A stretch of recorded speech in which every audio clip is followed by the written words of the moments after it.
Hello students, welcome to the Pole Science of class 10, and today we will begin with the revision part from the chapters completed. Firstly, we had completed the revision part of chapter number 2, Federalism, and today we will start the revision part of chapter number 1, that is power sharing.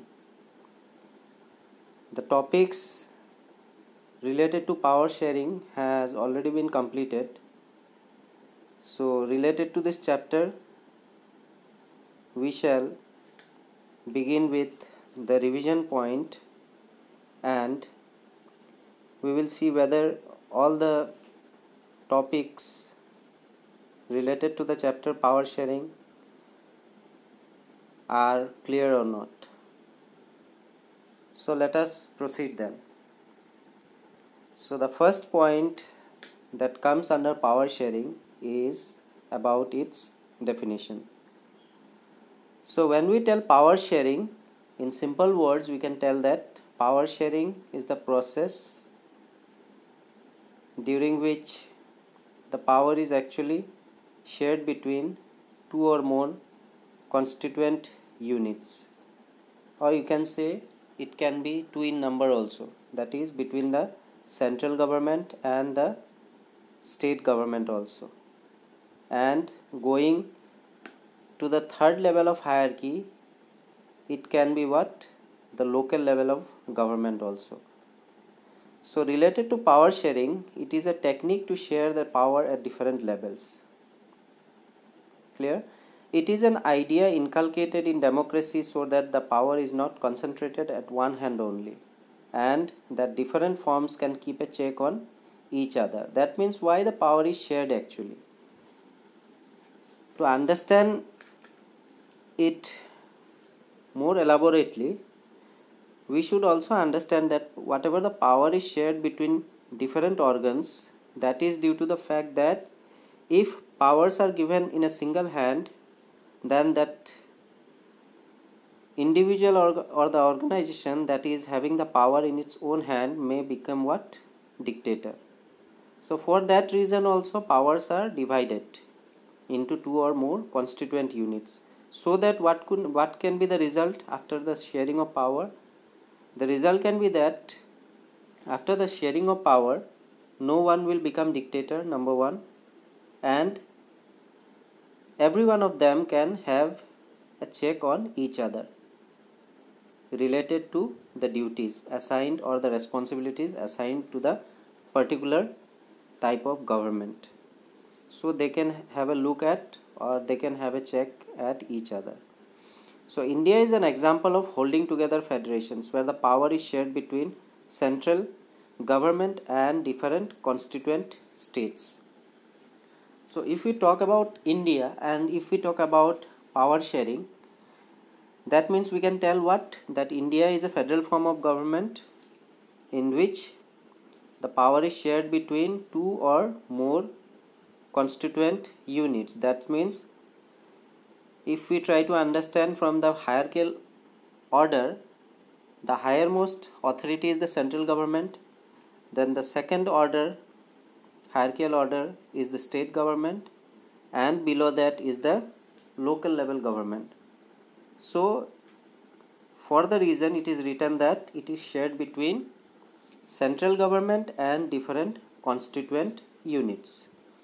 And if we take the example of India, India is the example of holding together federations, if you remember. After that, power sharing among organs of the government. So how is power shared actually among the different organs of the government? So there are three organs of the government. Number one is the legislature that make laws. Number two is the executive. That means what? The legislature, after making laws, that laws will be implemented by whom? The second organ of the government, that is the executive. And the third and the most important organ of the government is the judiciary.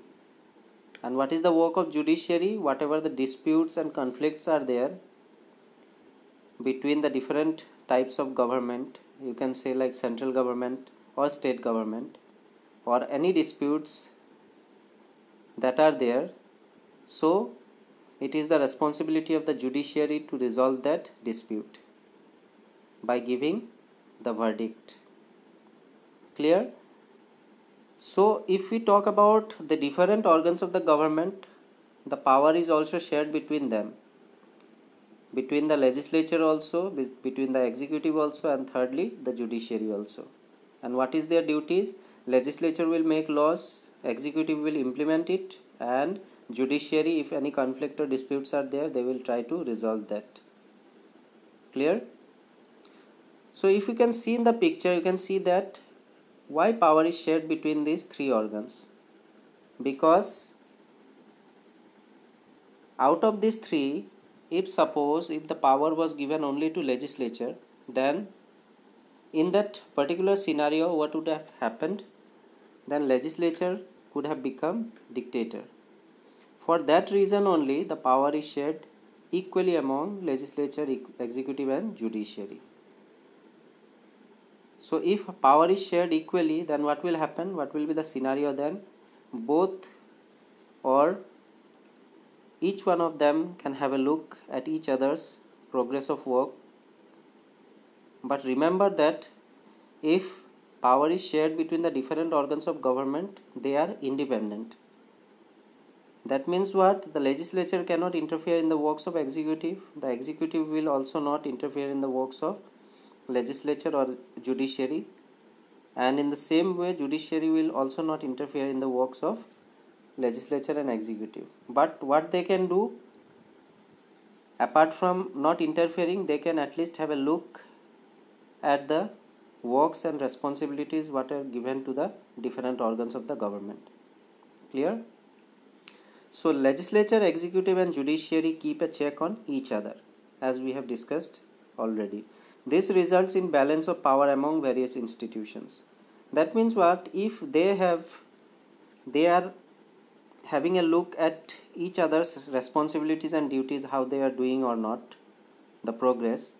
So as a result, what will happen? This will result in the balance of power. That means what? If someone is there to watch your work, watch your progress and how you are doing the duty and responsibilities assigned to you, then what will happen? Of course, the work will go smoothly. Clear? So this is the same in the case of power sharing among the different organs of the government, that is legislature, executive and judiciary. And this arrangement is also called a system of check and balance. So as a whole, if question comes that what do you mean by check and balance, so this should be your answer. That means what? You will start from the point that power is shared among different organs of the government, namely legislature, executive and judiciary. Clear? After that, you will write that this legislature, executive and judiciary are given the powers and they are independent. They are working independent. Clear? After that, you can write that after the power is given to the three organs of the government, each of the government can have a look at each other's responsibilities and progress of work, if they are doing it or not, in a positive way or not. So this will ensure what? This will ensure that the work is done properly or the work is going smoothly. And in other words, you can also define this as the balance of power. If they are giving a check, they are having a check on each other's duties and responsibilities, that means what? They are giving a balance of power among various institutions. So these three will work smoothly because of the check that they are giving on each other. So this is also known as what? The balance of power among various institutions. So therefore this arrangement means the power sharing arrangement among different organs of the government, that is the legislature, executive and the judiciary, in which they are keeping a check on each other, is also called a system of check and balance. So this should be your answer. Clear? After that, let's move on to the next topic, that why is power sharing desirable. If you remember that we had read this chapter, there were two reasons why power sharing is desirable. The first one was the prudential reasons and the second one was the moral reason. So let us understand firstly about the prudential reasons. Number one, it avoids conflicts between different social groups. The absence of power sharing can result in division of the country. So number one point, that why is power sharing desirable, under the head for prudential reasons, the first point that it does, if power is shared according to prudential reasons, it will avoid what? It will avoid conflicts between different social groups. Clear? After that, imposing will of the majority on the minority might appear to be attractive option, but it can be counterproductive and can come in the way of national integration, as it happened in Sri Lanka. And number two prudential reason is that if power is not shared according to the prudential reasons, number two, if the majority wants to rule over the minority in a democratic country, so that will work against the integrity and unity of the country. Why? Because we have seen already that in Sri Lanka, the Sinhala was the majority and they were dominating over whom? The Sri Lankan Tamils, who were the minority in their own country. So likewise, if Sri Lanka is facing the problem, so if in India also the majority, if they dominate the minority, that will result in what? That will of course result in the opposite, or you can say it can result in disturbing the unity and integrity of the country. This is number two prudential reasons. Number three is the tyranny of the majority brings ruins both to the minority and the majority. And this is also about giving relation to the Sri Lankan form of government that is going on. Because in Sri Lanka what happened? The majority were already ruling over or dominating over the minority. After that, the government of Sri Lanka, which was also the Sinhala government, that government was also a dictator. That means what? Dictator in the way that they were only approving things that were suitable for the Sinhala people and not for the other sections of the people like the Indian Tamils or Sri Lankan Tamils. So in this way, Sri Lanka was heading towards what? A non-democratic country. They were democratic in nature, but they were following all the non-democratic process. So likewise, under the prudential reason, it is written that if power sharing is not done and if the government becomes dictator or tyranny, then what will happen? The people over there will not be happy at all. So these 3 points are under the desirable power sharing. Why power sharing is desirable according to prudential reasons. Number one is it will avoid conflict between different social groups that are living in the country. Then if the majority are ruling over the minority, that will of course hamper the unity and integrity of the country. And number three is, if the majority brings ruins to both to the minority and the majority, that means what? If the government over there are forming the government and they are heading for what? They are becoming dictator in nature, that will of course works against both the minority and the majority. Because if they will become dictator, they are sure and certain that their government will fall one day. Clear? This was under the prudential reasons. After that, why is power sharing desirable? This is number 2 point, that is for moral reasons. We have already read the prudential reason, now come to moral reasons. Power sharing is the very essence of democracy. In an ideal democracy, as many people as possible should get a chance to enjoy power. So for under moral reasons, if we read number 1 point, we can easily understand that if a country is following the democratic form of government, then under democratic form of government, what is the most needed thing? Power sharing is the most needed thing, because under this what will happen? If the power is shared among the different organs of the government, it can give what? It can give the people living over there to enjoy their rights and freedoms according to the constitution, and also the power. Number 2 is people are affected by all the policies of democratic politics and they have to live with the effects. Hence, citizens need share in power. So, number 2 moral reasons is that people are affected by what? All the policies of the democratic politics and they have to live with the effects. It is rightly said, according to number 2, it is said that people are affected. That means what?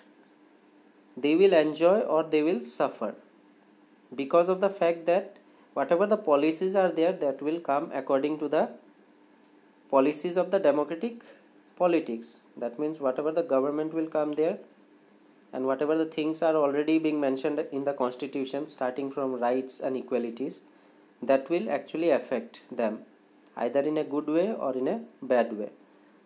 So for that also, hence citizens need share in power.